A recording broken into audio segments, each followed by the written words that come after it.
1975 is remembered for the songs that were impossible to avoid. Bohemian Rhapsody, Fame, That's the Way, I Like It. But for every massive hit that year, there were 5 or 6 songs doing something genuinely strange on the charts, in the clubs, or on the album tracks that nobody played on the radio. These are the 1975 music. 15 weird songs you didn't know. Number 15, Convoy by C.W. McCall. Convoy is not obscure. It reached number 1 on the Billboard Hot 100 in January 1976, charted in multiple countries, and became a genuine cultural phenomenon that directly influenced the 1978 Sam Peckinpah film of the same name. What makes it weird is what it actually is. A nearly 6-minute novelty CB radio trucker song that somehow became one of the biggest pop hits of the mid-1970s. The song was written by William Fries, the actual person behind the C.W. McCall persona, and Chip Davis, who would go on to found Mannheim Steamroller. It is delivered in a spoken word drawl over a driving country rock track, and it consists entirely of truckers coordinating a cross-country convoy using CB radio slang that a significant proportion of the listening audience did not actually understand. The song was popular enough to generate a CB radio craze across America, with ordinary citizens purchasing CB radios to use the same jargon the song had popularized. Whether that was the intended outcome is unclear.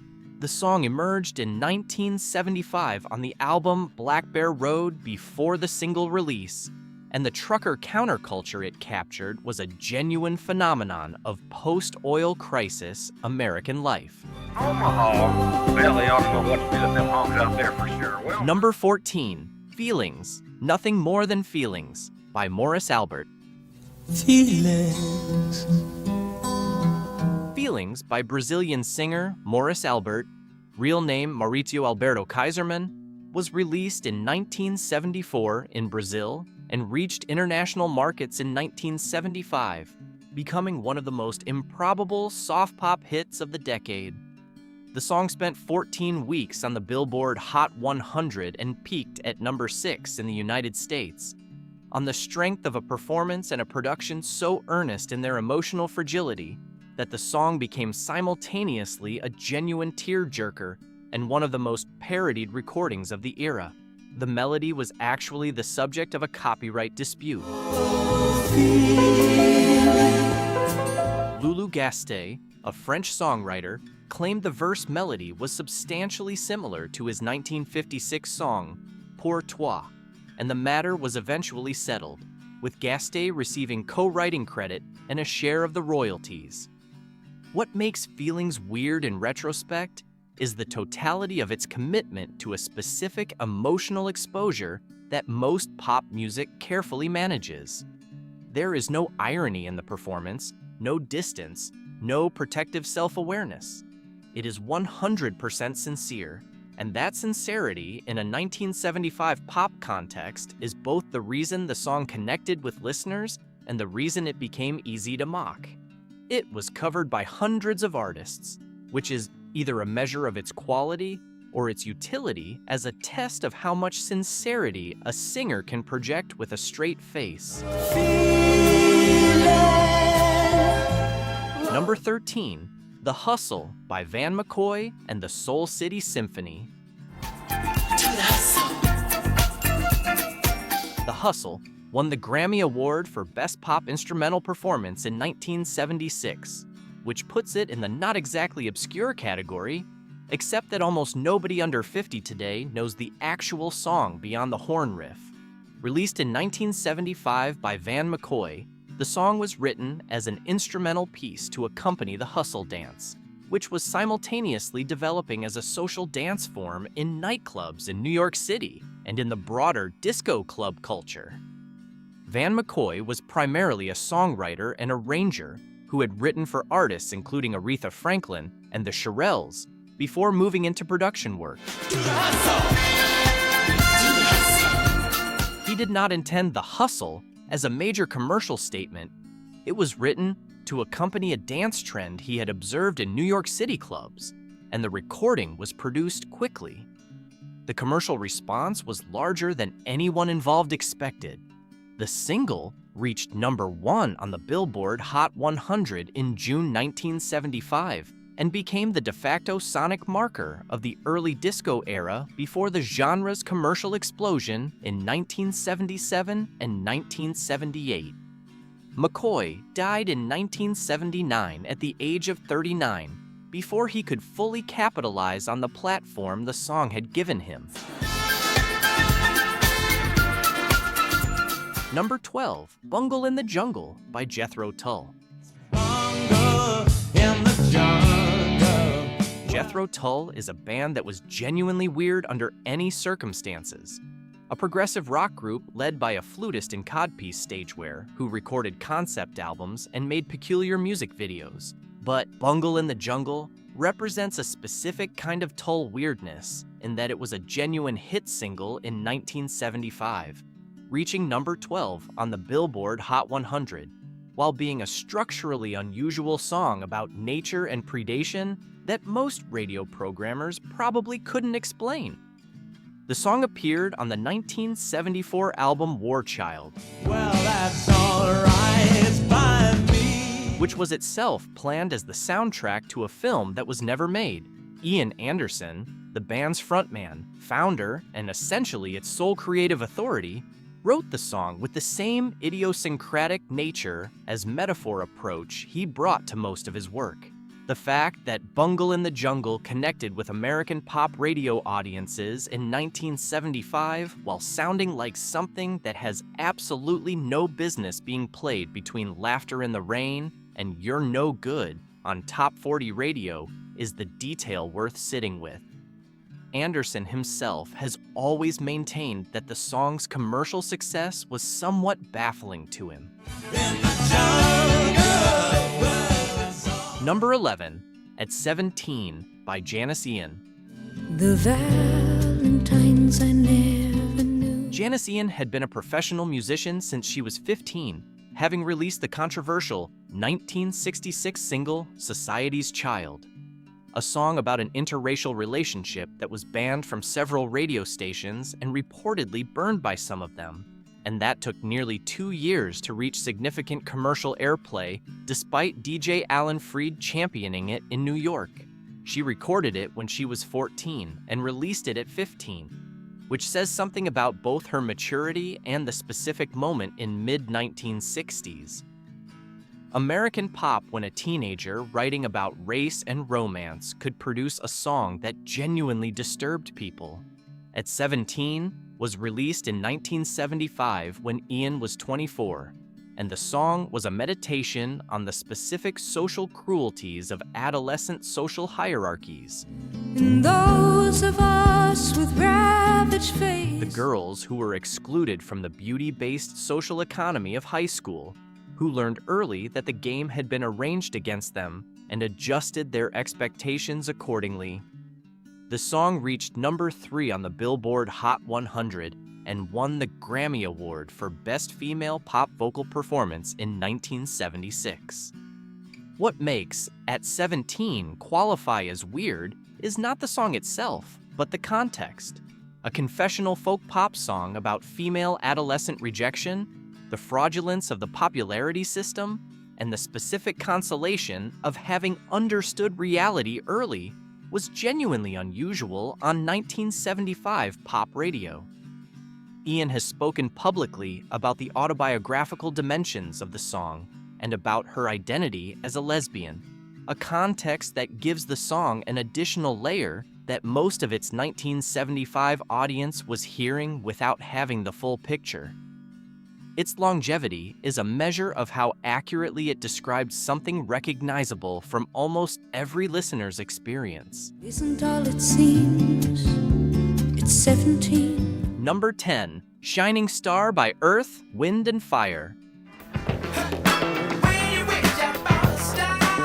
Shining Star is weird for a specific reason. It does not sound like a number 1 pop hit, and yet it was a number 1 pop hit, reaching the top of the Billboard Hot 100 in 1975. The song is built on a groove and a horn arrangement that are more aggressively funky than the prevailing pop radio sound of 1975, which was still dominated by soft rock, early disco, and the smooth soul that produced Motown's later period. Earth, Wind, and Fire in 1975 were not making music designed to cross over. They were making music that reflected Philip Bailey's falsetto, Maurice White's compositional ambitions, and the band's combination of funk, jazz, soul, and the mystical cosmological themes that White had developed through his interest in Egyptian philosophy and Egyptology. The fact that Shining Star crossed over anyway says something about the specific moment in American popular music. The audience was ready for something that had more rhythmic energy and more production density than the prevailing soft rock mainstream, and Earth, Wind, and Fire provided it before the full commercial explosion of disco formalized that shift. The song won the Grammy Award for Best R&B Song in 1976. Shining star for you to see what your life can truly be. Number 9, Magic by Pilot. Ho, ho, ho, it's magic. Magic by the Scottish pop rock band Pilot is one of those songs that sounds so perfectly normal. Clean melody, polished production, radio-friendly runtime, that its essential weirdness is the weirdness of something having no rough edges at all. Released in 1974 in the United Kingdom and breaking through in the United States in 1975, where it reached number 5 on the Billboard Hot 100, Magic is a confection so smooth that it becomes slightly uncanny on close listening. The band Pilot was formed by members who had previously worked with the Bay City Rollers, specifically Billy Lyle and David Payton. It's magic, you know. And Magic was produced by Alan Parsons, who would go on to create the Alan Parsons Project. The production is meticulous in a way that is slightly at odds with the lightness of the song itself. The layered harmonies, the precise guitar arrangements, the specific drum sound, all of it reflects Parsons' engineering philosophy of maximum control and minimum accident. The song is also, depending on your frame of reference, either a perfect pop single or a demonstration of the kind of bloodless technical perfection that punk rock was going to spend 1976 and 1977 reacting against. Both readings are available from the same recording. Never believe it's not so. Number 8, Black Superman, Muhammad Ali by Johnny Wakelin. The Black Superman. Johnny Wakelin was a British reggae pop artist who released Black Superman, Muhammad Ali in 1975. A song that was exactly what it says it is. A tribute to Muhammad Ali performed in a reggae-inflected pop style, delivered with genuine affection and a complete lack of self-consciousness about the oddness of a British white musician named Johnny Wakelin recording a reggae pop tribute to the most famous black athlete in the world. The song was a genuine hit in the United Kingdom, reaching number 7 on the UK singles chart. Was known to have It did not chart significantly in the United States, where Ali's actual presence and Ali's actual cultural weight presumably made a British novelty tribute somewhat redundant. The production is cheerfully dated in a way that is specific to a certain strain of 1970s UK pop that absorbed reggae rhythm patterns without fully understanding or committing to the genre. The song is memorable not because it is particularly good, but because it is so earnestly committed to its own existence. catch me if you can. Number 7, Fame by David Bowie. Fame is not an obscure song. It was David Bowie's first number 1 hit in the United States, and it remains one of his most recognizable recordings. What makes it qualify as weird is its actual construction, which is genuinely strange even by the standard of the recording that contains it. The song emerged from a jam session between Bowie, John Lennon, who appears in the writing credits as co-writer and contributor, and guitarist Carlos Alomar, who developed the central guitar riff. The word fame itself was suggested by Lennon during the session. The song's production, which chops and loops the word fame in the chorus in a way that functions as early sampling technique before sampling technology existed, was achieved through tape manipulation by Bowie's collaborator Tony Visconti. The Young Americans album, on which Fame appeared, was Bowie's deliberate attempt to engage with American soul and R&B, and Fame is the track on that album where the soul influence and Bowie's specific artistic personality are most in tension with each other. It became a hit because of that tension, rather than despite it. Lennon called the song the first funk song I've ever appeared on. Number 6, Jive Talkin' by the Bee Gees. The Bee Gees in 1975 occupied a specific and strange position in pop history. They had been huge in the late 1960s with melodramatic ballads like Massachusetts and I've Gotta Get a Message to You, had nearly disintegrated as a commercial force in the early 1970s, and then reinvented themselves as a funk-inflected disco act with Jive Talkin', a song that reached number 1 on the Billboard Hot 100 in July 1975, and that sounds essentially nothing like any of their previous work. The song grew out of Barry, Robin, and Morris Gibb driving across the causeway between Miami Beach and Miami proper, where the rhythm of their car on the road surface gave them the groove for the song. The recording was made at Criteria Studios in Miami, which was also where Eagles recorded part of Hotel California, and where many significant late 1970s recordings were made. Jive Talkin' was the first indication that the Bee Gees were going to be relevant to the emerging disco era in ways that would make them one of the defining commercial forces of the late 1970s. The fact that the same band made Massachusetts in 1967 and Stayin' Alive in 1977 with Jive Talkin'. Exactly in between is one of the more interesting arc stories in pop history. Number 5, I'm Not in Love by 10cc. I'm not in love. I'm Not in Love by the British art pop group. 10cc is a song about a man insisting he is not in love with someone he is clearly completely in love with, and the production used to convey this emotional state is technically extraordinary even by 1975 studio standards.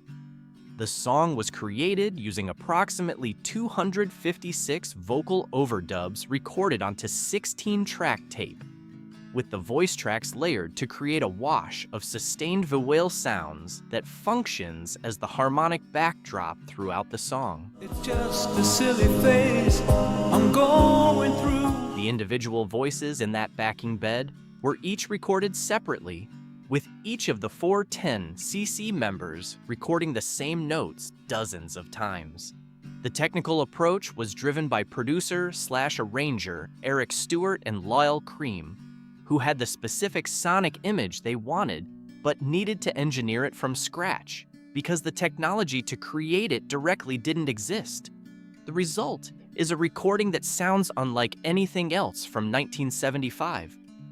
The combination of the layered voice bed, the spoken word interlude, and the detached irony of the lyrical perspective makes I'm Not in Love genuinely unusual. It reached number 2 in the United States and number 1 in the United Kingdom. I'm not in love. Number 4, Lyin' Eyes by Eagles. City girls just seem to find Lyin' Eyes by the Eagles is a song about a woman trapped in a loveless marriage to a wealthy older man while maintaining a relationship with someone she actually loves.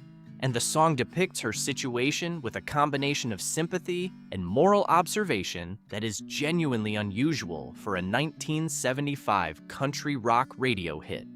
The song reached number 2 on the Billboard Hot 100, won the Grammy Award for Best Pop Vocal Performance by a Duo or Group in 1976, and is one of the Eagles' most narratively developed singles, a short story in song form that resists the simplification that most chart hits require.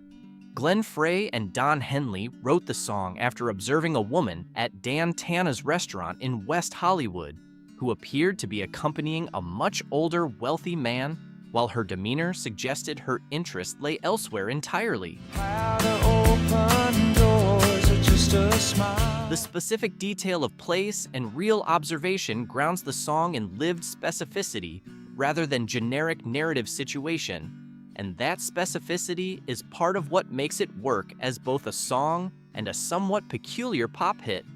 It is unusually literary in its construction, unusually specific in its moral perspective, and at nearly 6.5 minutes, unusually long for what radio programmers would ordinarily classify as a country pop single.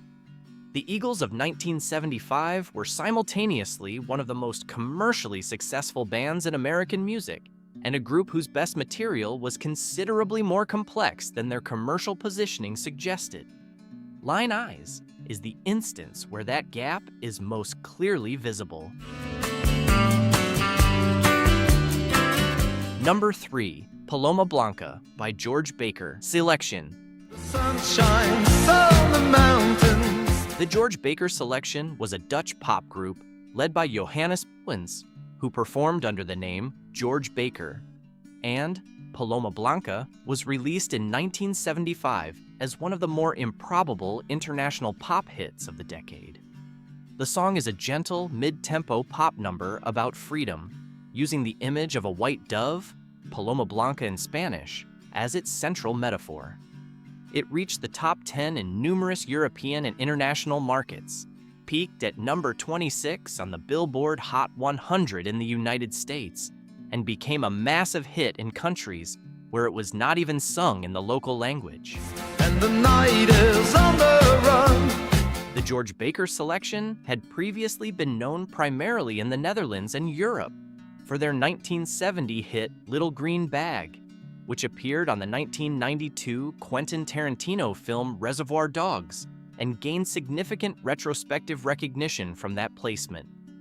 Paloma Blanca is a completely different kind of song, lighter, more folkloric in its feel, entirely sincere in a way that anticipates the easy-listening international pop of the late 1970s.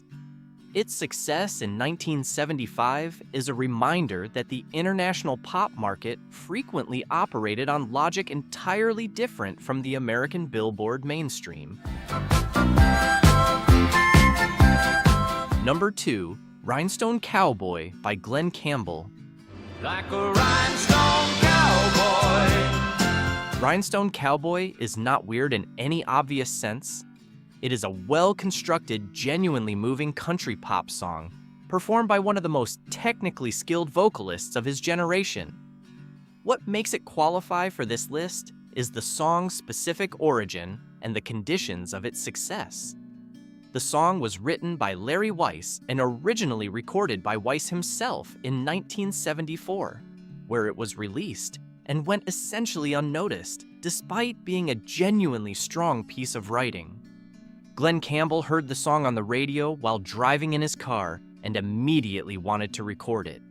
He recognized something in its combination of Hollywood dreaming and blue-collar professional reality that connected directly to his own biography. A musician from Delight, Arkansas, who had spent years as an anonymous session player. One of the most in-demand session guitarists in Los Angeles, appearing on recordings by Frank Sinatra, Elvis Presley, the Beach Boys, Dean Martin, and dozens of others, before breaking through to his own fame in the late 1960s. The song's sentiment about waiting for a moment of recognition after years of honest work in the entertainment machinery was not generic for Campbell, it was autobiography. The song reached #1 on the Billboard Hot 100 in 1975, #1 on the country chart, and became Campbell's signature record and the most successful recording of his career. Larry Weiss, the songwriter who had recorded it first to no commercial response, received royalties commensurate with a #1 hit rather than an obscurity, which is the better version of this particular story. The weirdness is the gap between how conventional the production sounds and how specifically personal the performance actually is. And offers coming over the phone. #1, Bohemian Rhapsody by Queen. Just killed a man. Bohemian Rhapsody is the obvious choice for #1 on a list of weird 1975 songs precisely because it is the most successful weird song in the history of the format. Released in October 1975 and reaching #1 in the United Kingdom for 9 weeks, the song defies essentially every convention of commercial pop music. It is nearly 6 minutes long. It has 3 completely distinct musical sections, a cappella ballad, hard rock, operatic interlude, that do not organically connect. It has no chorus in the conventional sense, and the lyrics, written by Freddie Mercury, do not explain themselves in any satisfying way. The song was produced by Roy Thomas Baker and the band at Rockfield Studio in Wales, and at other studios over a production period of approximately 3 weeks. The operatic section involved Mercury, Brian May, and Roger Taylor singing their vocal parts repeatedly until the multi-tracked layers achieved the effect Mercury had been aiming for. Scaramouche, will you do the fandango? Contemporary accounts describe the tape becoming physically transparent from the number of overdubs it was carrying. Queen's manager, John Reed, and the record label were resistant to releasing a song of this length and structure as a single. DJ Kenny Everett received an advance copy and played it on his Capital radio show in London in October 1975, after Mercury gave him a copy on the condition that he not play it. He played it repeatedly. Listener response convinced the label to release it officially. As Brian May described the song's composition, Freddie had this whole thing in his head. He'd say, "Here, darlings, we're doing the opera section now." We didn't know exactly what he meant, but he knew. The song was the most downloaded song in UK history by the time of the 2018 Queen biopic Bohemian Rhapsody. In 1975, it was the most audacious single release of the year. Nothing really matters. 15 songs from 1975, some genuinely chart-topping, some chart-adjacent, all of them doing something specific that the mainstream wasn't doing, or that the mainstream had no particular category for. 1975 was the year between the classic rock peak and the punk uprising, which meant the radio sounded like everything simultaneously and nothing in particular. And these songs are evidence of that specific productive confusion. Hit that like button and subscribe. More content like this coming.